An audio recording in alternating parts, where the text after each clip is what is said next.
90.5 FM Comunitaria.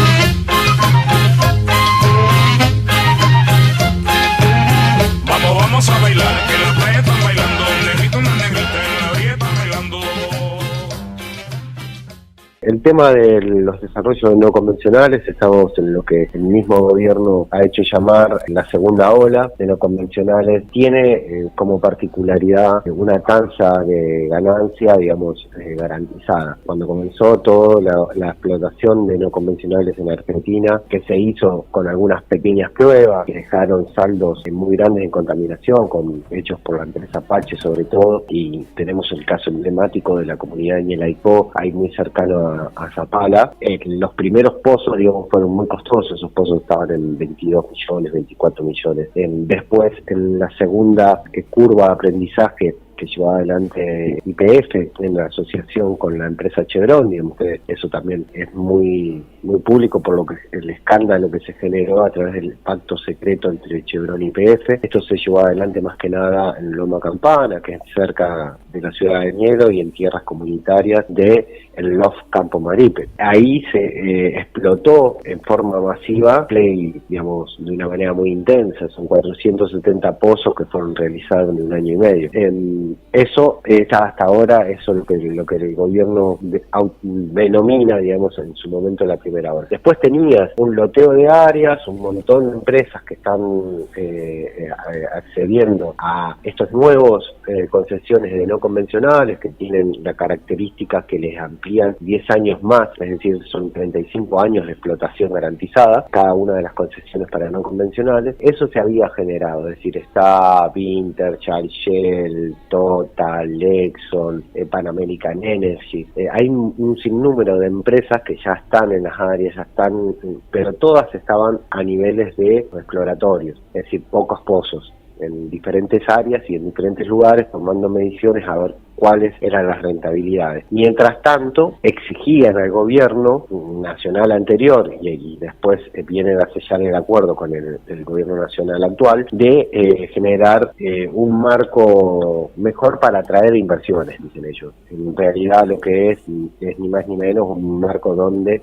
los pozos caigan en la cantidad, digamos, del número, digamos, hoy los pozos estaban entre 14 y 11 millones, y lo puedan llevar a 7 y se pueden hacer una mayor reducción cuando empiece la etapa, digamos, masiva. Todo eso que nos estamos más o menos contando hizo que el gobierno saque este acuerdo de vaca muerta con los trabajadores, que es la famosa adenda al convenio colectivo de trabajo petrolero, que ni es ni más ni menos que representa un ajuste del 40% de los salarios de los trabajadores y flexibilizaciones en términos de condiciones laborales y obviamente de derechos. Entonces, ese fue el último punto. Ya para eso, antes habían tenido una serie de beneficios otorgados, donde en algunos casos todavía quedan algunos en disputa. Uno de los que queda en disputa, por ejemplo, es un decreto del ex gobernador Jorge Zapac, que antes de irse firmó creando un fondo fiduciario con todas las tierras fiscales de los departamentos de Añelo y Pehuenche. Eso lo que hace es que todos los reclamos de las tierras, tanto de las comunidades mapuches como de los puesteros, de los campesinos, no tengan ya el reclamo por el derecho a la tierra, porque ellos están en carácter de esas tierras son fiscales, ya no lo puedan hacer. Eso está judicializado y todavía no ha tenido una resolución. Pero todos esos mecanismos fueron los que le daban las garantías a las empresas para tener mayor ganancia. Ahora, hecho todo eso, todas las tareas que las empresas pedían, se está avanzando. Y los niveles de inversiones que se están colocando, por lo menos de algunas de las empresas, son muy grandes. Ahora acaba de anunciar $2.300 millones de Petrol.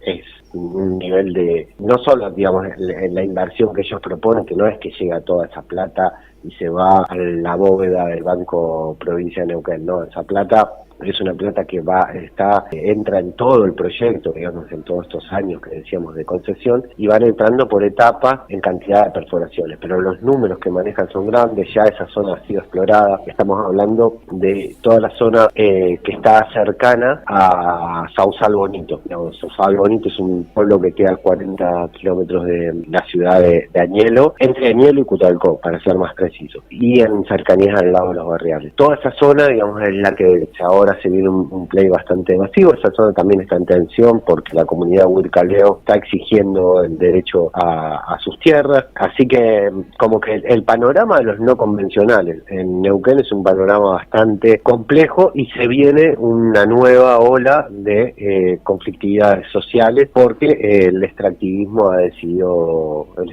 petrolero ha decidido avanzar. Básicamente creo que por ahí sería como un pequeño resumen. Si ustedes quieren consultar algún punto, no hay a disposición. En particular, esta presentación del gobierno de la provincia de Neuquén a través de Gaitán, el fiscal de Estado, con respecto a cuestionar esta ordenanza en concreto de Vista Alegre, ¿cómo entra en todo esto, no? Mira, esto sí es parte de unas garantías más. Y hay un choque de intereses, eso es lo que se manifiesta y se condensa en este conflicto en particular. Por un lado, el interés de vecinos y vecinas organizadas que defienden su medio ambiente, que defienden su tradición económica, que defienden su hábitat en el cual se desarrollaron toda la vida y generaciones anteriores, como en el caso de ustedes, en Junín, que llevaron adelante todo un proceso largo de organización para decantar en una ordenanza que prohíba el fracking y la megaminería.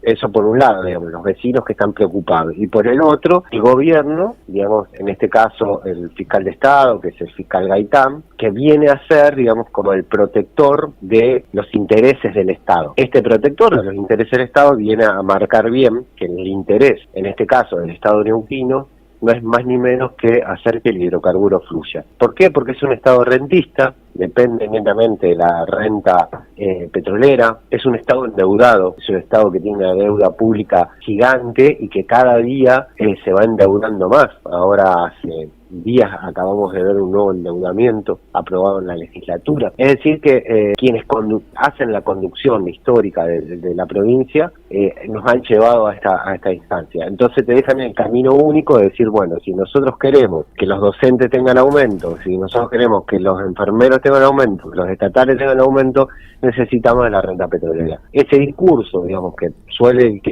ser emitido por parte del gobierno, es un discurso falso. La renta petrolera la tuvieron tuvieron rentas extraordinarias con toda la explotación y el saqueo del hidrocarburo convencional. Sin embargo, los únicos enriquecidos fueron algunas familias patricias que hacen negocio tanto con el Estado, porque es una patria contratista provincial, como con la actividad hidrocarburífera.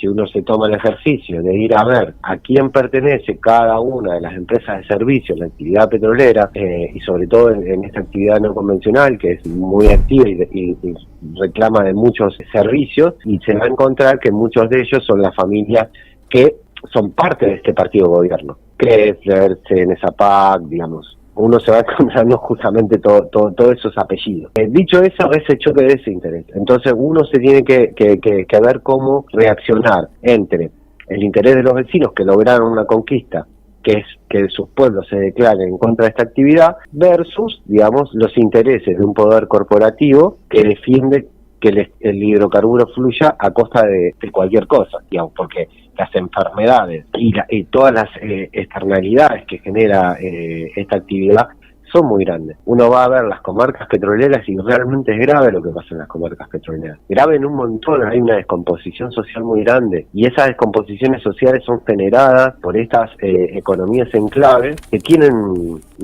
montón de ribetes, ¿no? que han construido grandes problemas de consumo, grandes problemas de cambios en la ocupación. Un día estás ocupado y tocas la gloria con un sueldo petrolero, minero grande, al otro día sos un desocupado que no tenés acceso a nada, y así han transcurrido la historia de nuestros pueblos, sobre todo porque todo lo que está esto en el subsuelo no depende de acá, digamos. Primero que se hace con empresas que lo hacen de manera, mega minería, mega emprendimientos como el desarrollo de fracking, y empresas multinacionales que no le importa hacer las cosas bien y que no sabemos si hay técnicas que se pueda explotar la tierra y todos los recursos que se tienen de manera sustentable. Por ahora uno dice no, eso debería estar debajo porque no hay una manera sustentable de poder no generar un daño. Básicamente el conflicto creo que está pasando por ahí. Hay que ver cómo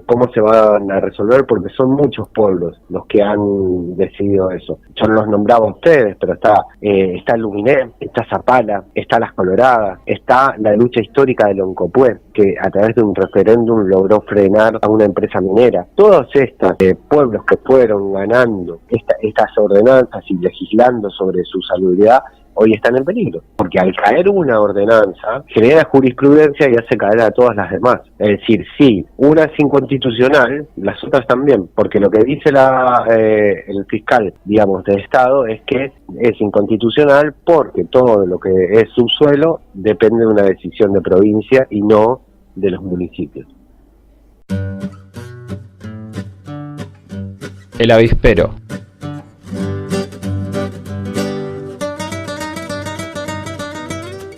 Información que hace ruido. De lunes a viernes de 10 a 12 horas.